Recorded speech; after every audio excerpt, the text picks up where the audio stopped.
Hello, and thank you so much for joining me today. So, have you come across the mushroom tragedy and wanted to know more?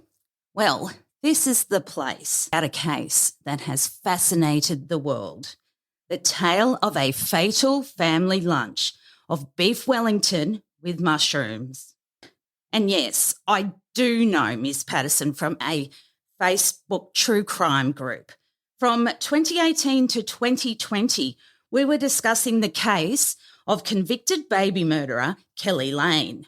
Most of us first met in an ABC television group set up for a documentary about this murder, and then we migrated over to our own Facebook group where we could talk about the case with like-minded people. Lane was convicted in 2010 of killing her newborn baby daughter, Tegan. It's a story of hidden pregnancies, infanticide, and secrets in a wealthy community in Sydney. You might have also read about our Facebook group in the media. You may not have as well. Now it's time for me to tell you as much as I can because the case is before the courts. The following comments here pertain to. However, a few people from my Kelly Lane days aren't very happy about me and my podcast. Now, here's my opinion. At the end of the day, this story was going to be reported regardless of anything I did. It's an extremely serious matter. 3 very loved people have died. There are strict laws in Australia governing the reporting of matters before the court, and I do not want to be in contempt. Plus, I'm certain you're not emailing the Herald Sun trying to stop its podcast. Because of the legal process underway in Australia, I will be reporting and sometimes have an actor voicing official information. I will be here for you every step of the case, attending court, making episodes and providing documents for you. Today I have an update of the latest news about Miss Patterson, so we have the details of that coming up. There is a new development in the mushroom lunch tragedy following concerns accused killer Erin Patterson may be at risk in jail. Miss Patterson, aged 49, from Leongatha, Victoria, has been moved into isolation. There's reports that the mum of 2 has been moved into a protected unit away from other inmates because of the risk to her own safety. Sources are telling News Corp her alleged crimes make her a high-profile target inside the prison. Miss Patterson is, of course, charged with those 3 counts of murder and 5 of attempted murder.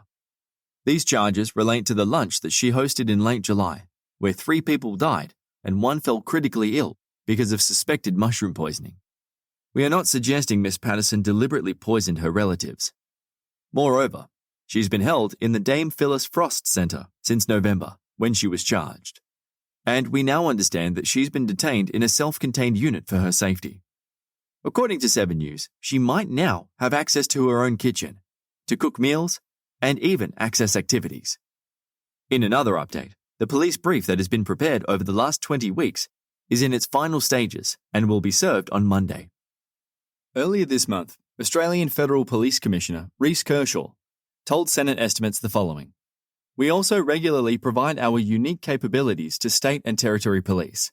In November last year, the AFP provided its technology detector dogs to assist our hardworking colleagues at Victoria Police, while executing a search warrant relating to individuals who had ingested death cap mushrooms. Technology detector dog Georgia found 1 USB, a micro-secure digital card, and a SIM card. Technology detector dog Alma found a mobile phone, 5 iPads, a trail camera, a secure digital card, and a smartwatch. These were not found during the initial searches undertaken by officers.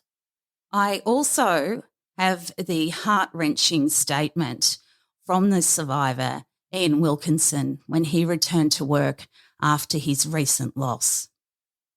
This is an excerpt of Ian Wilkinson's sermon from February. It's based on a news.com.au report. Mr. Wilkinson returned to the Corumburra Baptist Church for the first time since the alleged poisoning more than 6 months ago, saying it had been a big week full of milestones for him. At the start of the week, it was 6 months since Heather and Gail and Don went to be with the Lord. he told the congregation.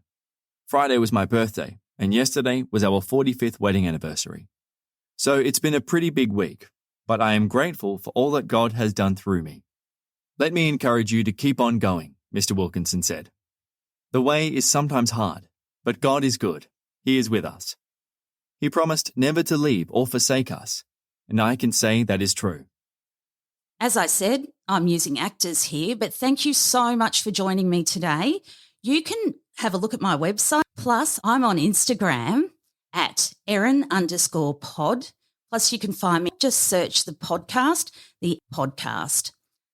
I also will put links in the show notes to those social media accounts.